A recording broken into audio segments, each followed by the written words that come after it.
fələk aldım anamı, mənə candan yananım, dərdə düşmüş bu ürək, alışamam yanamam.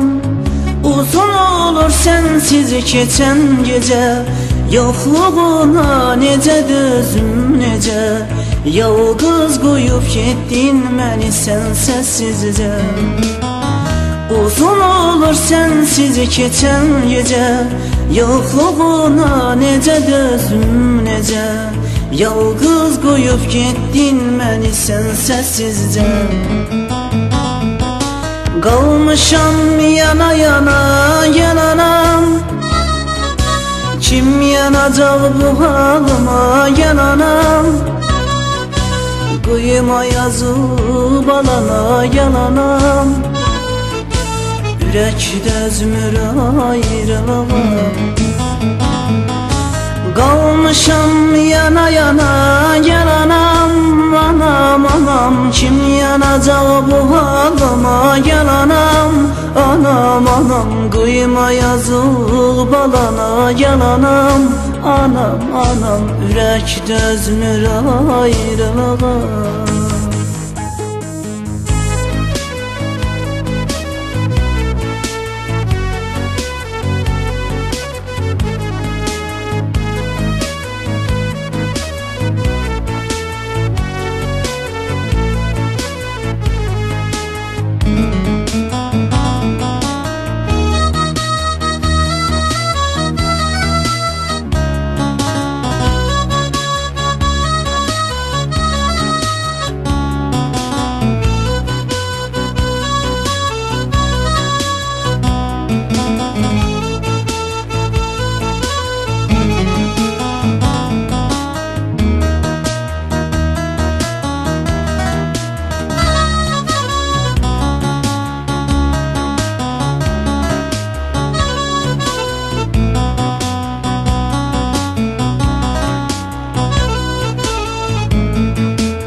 Ağlar qoydum gözümü, itdi sözüm düzümü, qaytar mənə anamı, qurban verim özümü. Uzun olur sensiz keçən gecə, sensizliyə necə dözüm necə, yalqız qoyub getdin məni sən səssizcə. Uzun olur sensiz keçən gecə, yoxluğuna necə dözüm necə, yalqız qoyub getdin məni sən səssizcə.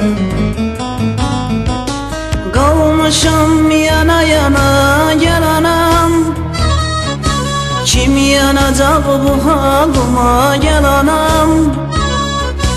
Qıyma yazıb alana yalanam, ürəkdə üzmür ayrılığa.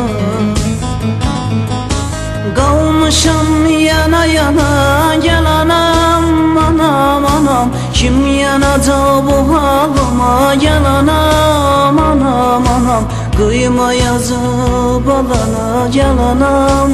Anam anam, ürəkdə üzmür ayrılığa.